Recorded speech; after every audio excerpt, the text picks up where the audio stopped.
मोदी आ रहे हैं, जगन्नाथपुरी के शंकराचार्य जी। हाँ हाँ, तो क्या इसके बारे में क्या कहेंगे? क्यों नाराज है या फिर वो अपनी बात रखते हैं? कोई नाराज नहीं है, सब प्रसन्न है। हमारे यहाँ कोई भेद दृष्टि नहीं है, कोई भेदभाव नहीं है, हम सब एक हैं। हम सब एक हैं, अनेक नहीं है, एक हैं। हम हर घरों से, जनजातियों के यहाँ, आदिवासियों के यहाँ से, उपेक्षितों के घरों से हम भाई बहनों को लाते हैं और ला करके उनको राम कथा पढ़ाते हैं, कृष्ण कथा पढ़ाते हैं, राष्ट्र के लिए शिक्षित करते हैं, संकल्प दिलाते हैं। और सब हमारे भाई बहन उन्हीं स्थानों में जहाँ ईसाई। आप क्या कहेंगे जो अभी आपने थोड़ी देर पहले जो निवेदन दिया कि जो मंदिर में जो दान है वो सरकार में न जाए, ये सारे मंदिर की बात कर रहे हैं आप जी? पूरे मंदिर की ये जो आपने मंदिर का जो आपने विधायक की बात की, हाँ, मंदिर विधेयक, मंदिर मंदिरों का पैसा कहाँ पे जा रहा है? कहाँ पे जा रहा है? आपने सुना नहीं, सरकारी कोष में दिया जा रहा है वो पैसे ईसाई मिशनरियों को। पता लगा के देखिए, दक्षिण भारत में लगभग सारे मंदिर में रिसीवर है। पूरे भारत के मंदिर की बात कर रहे हैं आप? जी, पूरे भारत की मंदिर, एक मंदिर नहीं, हम पूरे भारत के मंदिरों की बात कर रहे हैं। नियम 30 जाना चाहिए ना? नहीं जाना चाहिए, यही बता रहे हैं। क्या आपने बोला धारा 30 ए मंदिर विधेयक, इसे देखिए, आप पढ़िए। क्या ये हटाना चाहिए? बिल्कुल हटेगा, हटाना नहीं चाहिए, हटेगा। ये सरकार में जाता है, उससे क्या होता है? एक तरफ संविधान है, एक तरफ शरीयत है, अलग अलग नियम है।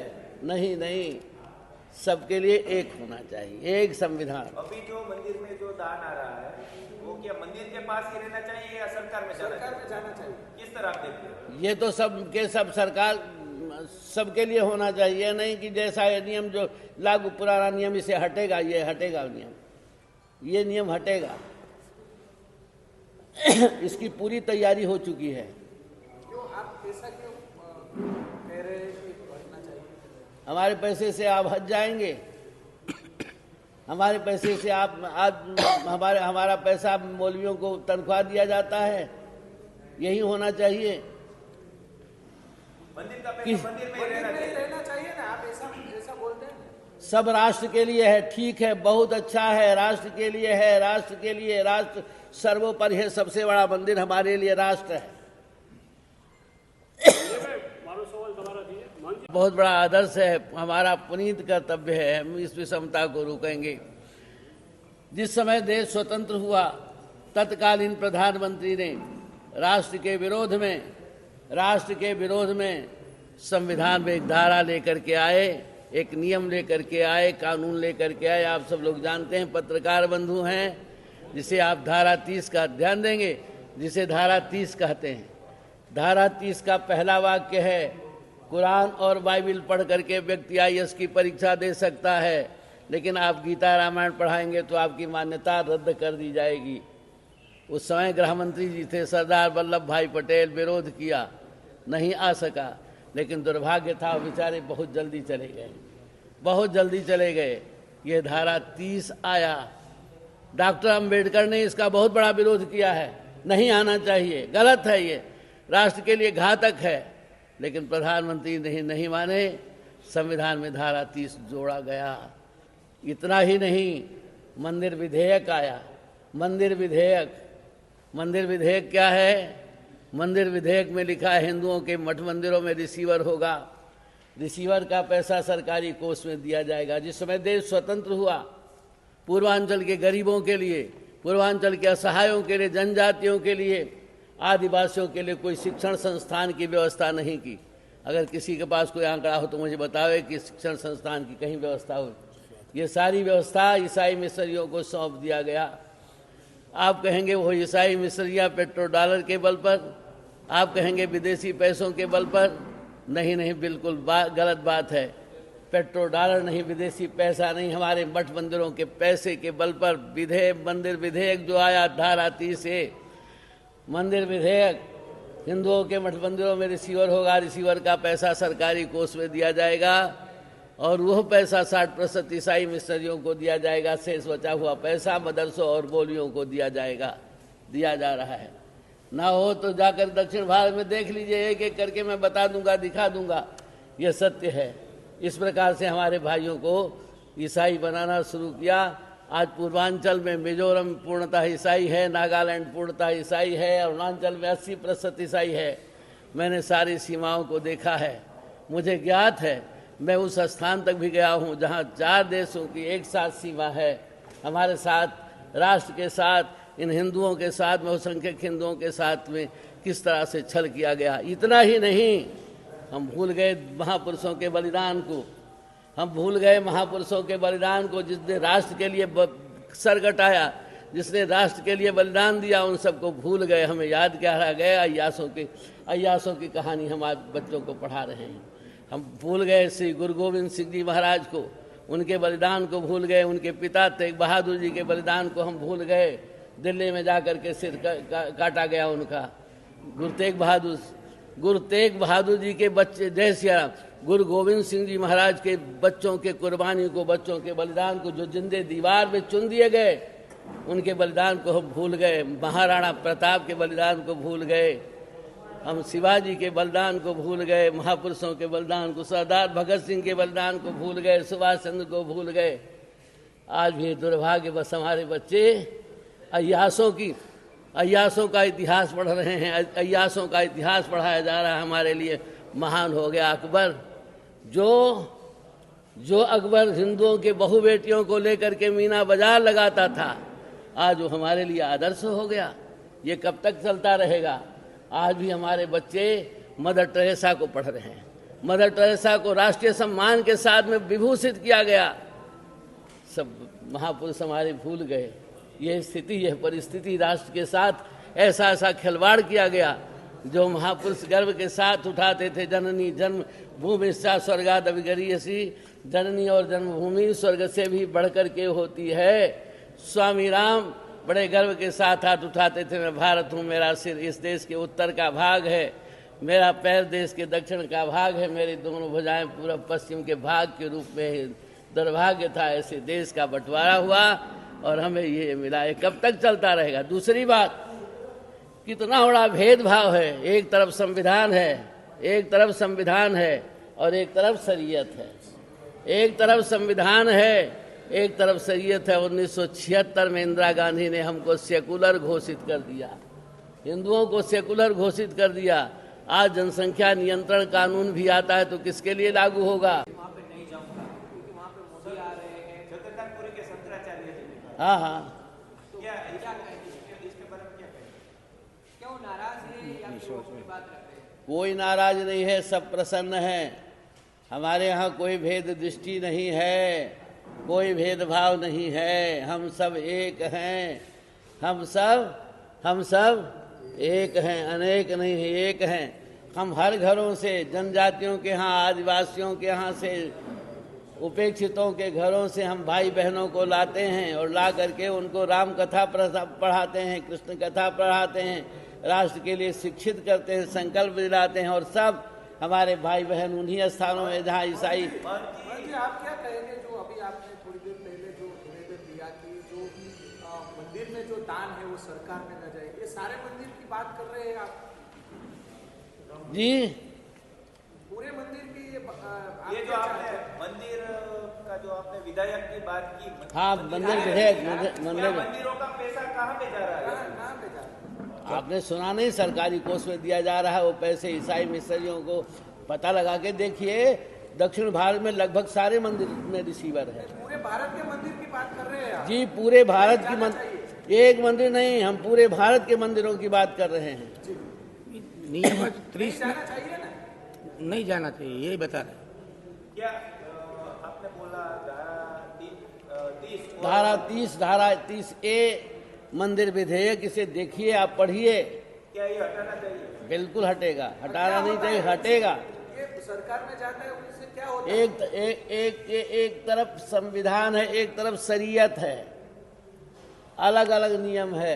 नहीं, सबके लिए एक होना चाहिए, एक संविधान। अभी जो मंदिर में जो दान आ रहा है, वो क्या मंदिर के पास ही रहना चाहिए या सरकार में जाना चाहिए? सरकार में जाना चाहिए। किस तरह आप देखते हो? ये तो सब के सब सरकार सबके लिए होना चाहिए, नहीं कि जैसा ये नियम जो लागू पुराना नियम इसे हटेगा, ये हटेगा नियम, ये नियम हटेगा।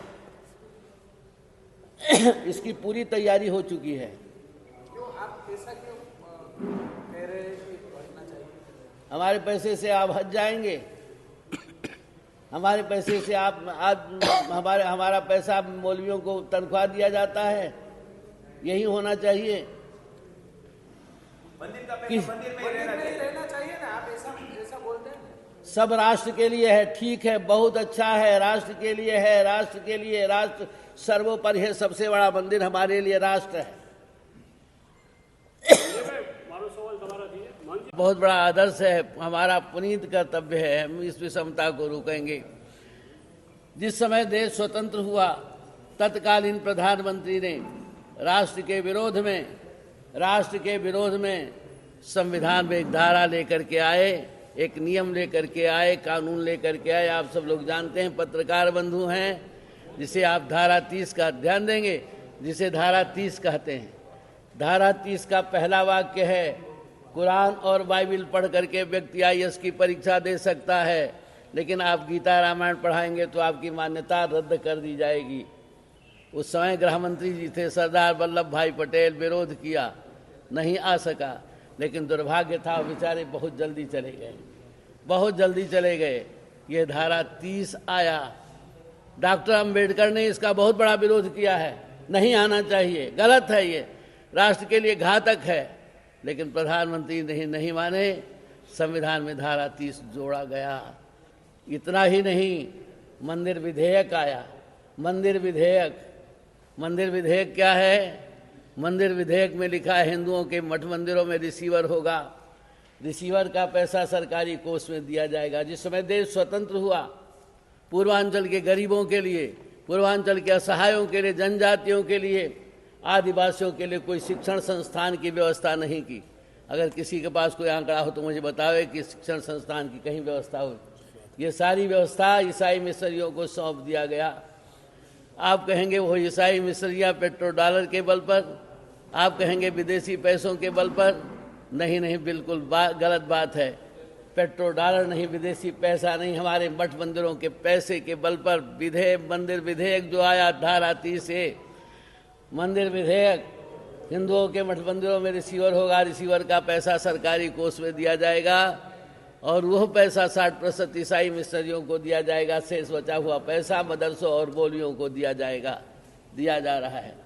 ना हो तो जाकर दक्षिण भारत में देख लीजिए, एक एक करके मैं बता दूंगा, दिखा दूंगा, यह सत्य है।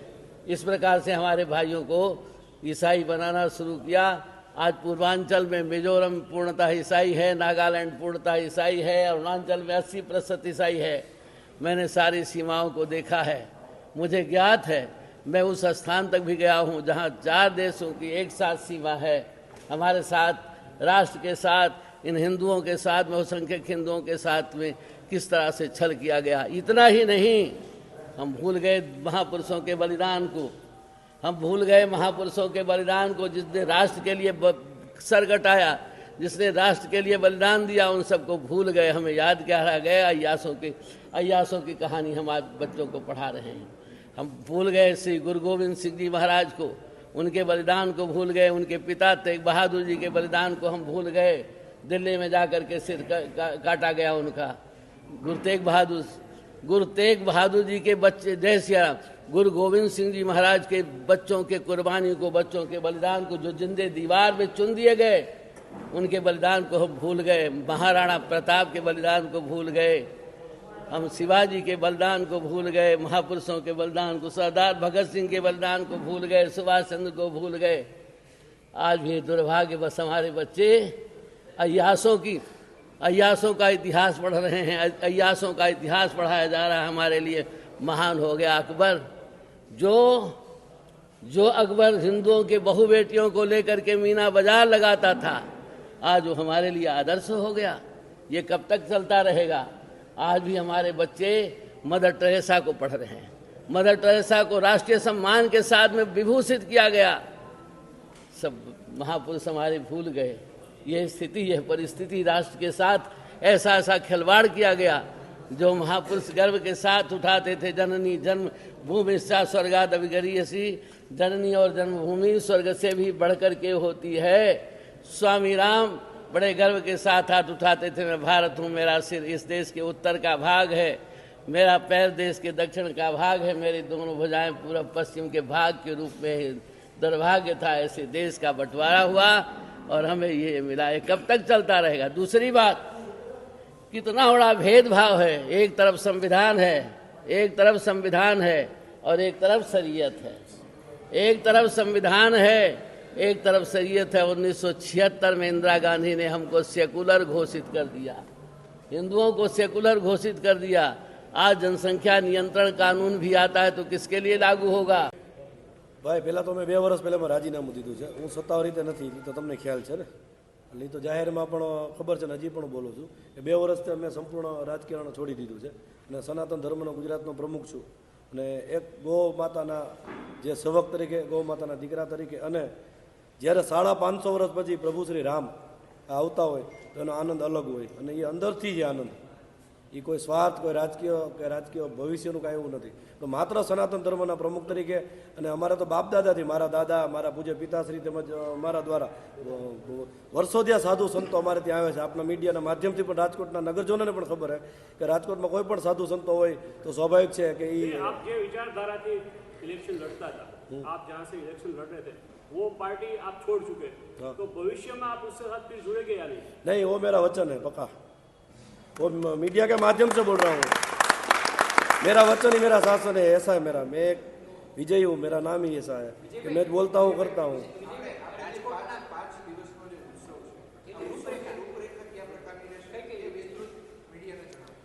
એમાં સંપૂર્ણ તો પણ થોડુંક વિસ્તૃત માહિતી તમને હું દઉં છું. તારીખ 17ના બપોર 2 વાગ્યાથી આપણું ભવ્યથી ભવ્ય એક શોભાયાત્રા, રામ પ્રભુ શ્રી રામની એક ભવ્ય શોભાયાત્રા, એમાં લગભગ 1000 ઉપર સાધુ સંતો હશે અને 1500થી 2000 ફોર વ્હીલો. એનું લિસ્ટ હવે બનશે કારણ કે હજી 15 દિવસની વાર છે. અને 2000, 2500 કે જે કાંઈ બાઇક થાય એ બાઇકની યાત્રાઓ છે. અને ગુજરાતના નામાંકિત લગભગ બધા કલાકારો પણ આમાં જોડાય છે. અને ત્યારબાદ રાતે યાત્રા પૂર્ણ થયા બાદ ભોજન સમારંભ છે, અહીંનો પ્રસાદી વ્યવસ્થા રાખેલ છે. પછી 18 તારીખે રોજ રાત્રિ પ્રોગ્રામમાં એક ભવ્યાથી ભવ્ય આરતી, કમલેશભાઈ ત્રિવેદી દ્વારા ભવ્યાથી ભવ્ય આરતી, એનું રોજ સાંજે ટેલિકાસ્ટ થશે. ત્યારબાદ 10 થી 12 હજાર માણસોની અત્યારથી અમારી પ્રસાદીની વ્યવસ્થા રોજ માટે છે.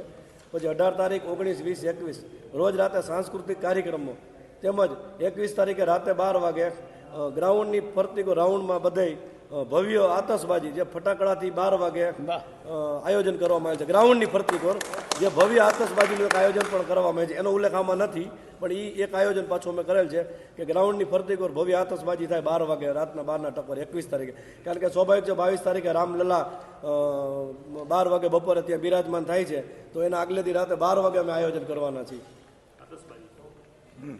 આગલી રાતે ભાઈ પહેલાં તો મેં 2 વર્ષ પહેલાં રાજીનામું દીધું છે. હું સત્તાવાર રીતે નથી, તો તમને ખ્યાલ છે ને, એટલે એ તો જાહેરમાં પણ ખબર છે ને, હજી પણ બોલું છું કે 2 વર્ષથી મેં સંપૂર્ણ રાજકારણ છોડી દીધું છે અને સનાતન ધર્મનો ગુજરાતનો પ્રમુખ છું અને એક ગૌ માતાના જે સેવક તરીકે, ગૌ માતાના દીકરા તરીકે, અને જ્યારે 550 વર્ષ પછી પ્રભુ શ્રી રામ આવતા હોય તો એનો આનંદ અલગ હોય અને એ અંદરથી જ આનંદ, એ કોઈ સ્વાર્થ, કોઈ રાજકીય ભવિષ્યનું કાંઈ એવું નથી. તો માત્ર સનાતન ધર્મના પ્રમુખ તરીકે, અને અમારે તો બાપ દાદાથી, મારા દાદા, મારા પૂજ્ય પિતાશ્રી તેમજ મારા દ્વારા વર્ષોથી આ સાધુ સંતો અમારે ત્યાં આવે છે. આપણા મીડિયાના માધ્યમથી પણ રાજકોટના નગરજનોને પણ ખબર છે કે રાજકોટમાં કોઈ પણ સાધુ સંતો હોય તો સ્વાભાવિક છે કે એ आप જે विचारधारा थी इलेक्शन लड़ता था, आप जहाँ से इलेक्शन लड़ रहे थे वो पार्टी आप छोड़ चुके, तो भविष्य में आप उसके साथ फिर जुड़ेंगे या नहीं? नहीं, वो मेरा वचन है पक्का, वो मीडिया के माध्यम से बोल रहा हूँ.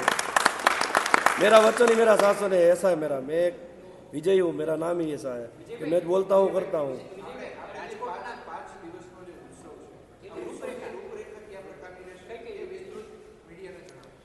એમાં સંપૂર્ણ તો પણ થોડુંક વિસ્તૃત માહિતી તમને હું દઉં છું.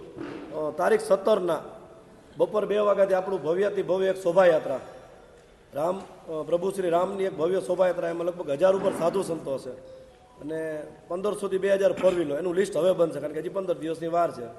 અને 2000, 2500 કે જે કાંઈ બાઇક થાય એ બાઇકની યાત્રાઓ છે. અને ગુજરાતના નામાંકિત લગભગ બધા કલાકારો પણ આમાં જોડાય છે.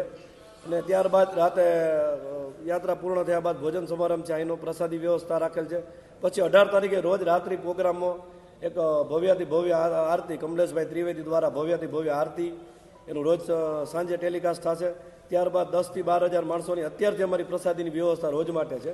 પછી 18 તારીખ 19, 20, 21 રોજ રાતે સાંસ્કૃતિક કાર્યક્રમો તેમજ 21 તારીખે રાતે 12 વાગે ગ્રાઉન્ડની ફરતી રાઉન્ડમાં બધે ભવ્ય આતશબાજી જે ફટાકડાથી 12 વાગે આયોજન કરવામાં આવે છે. ગ્રાઉન્ડની ફરતી કોર જે ભવ્ય આતશબાજીનું એક આયોજન પણ કરવામાં આવે છે, એનો ઉલ્લેખ આમાં નથી, પણ એ એક આયોજન પાછું અમે કરેલ છે કે ગ્રાઉન્ડની ફરતી કોર ભવ્ય આતશબાજી થાય 12 વાગે રાતના 12ના ટકોર 21 તારીખે. કારણ કે સ્વાભાવિક છે 22 તારીખે રામલલા 12 વાગે બપોરે ત્યાં બિરાજમાન થાય છે, તો એના આગલે દી રાતે 12 વાગે અમે આયોજન કરવાના છીએ.